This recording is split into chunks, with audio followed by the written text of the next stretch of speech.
శ్రీమాత్రే నమః! శ్రీ గురుభ్యో నమః!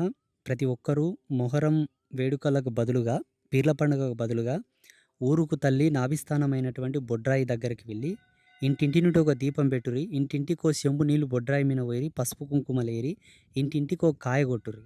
కొట్టి అందరూ నమస్కారం చేసుకోండి. ఇలా పీర్లు కూర్చొని బాయి కోయటం రోజులు చేయండి. చివరి రోజు ఈ ఊరంతా కలిసి అదే బొడ్రాయి దగ్గరకు పోయి బొడ్డెమ్మలేరి, అలయాడురి, మీకిష్టం వచ్చినటువంటి ఉత్సవాలు చేయండి. చేసుకున్న తర్వాత ఆ బొడ్రాయికి ఒక యాటను చూపిచ్చి ఇంటికాడ పోయి కోసుకొని మీరు తినుర్రి, ఆడుర్రి, పాడుర్రి. ఊరుకు తల్లి లాంటిది బొడ్రాయి నావిస్థానం. ఆడికందరూ వెళ్ళడం వల్ల ఒక ఐకమత్యం తెలుస్తది. ఒక సంఘటితం తెలుస్తది. కులాలకు అతీతంగా, పార్టీలకు అతీతంగా అందరం అక్కడ సమూహమైనట్లవుతుంది.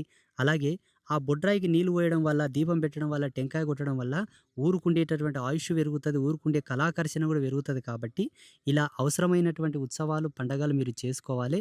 పీర్ల పండుగ వద్దు, మొహర్రం వద్దు.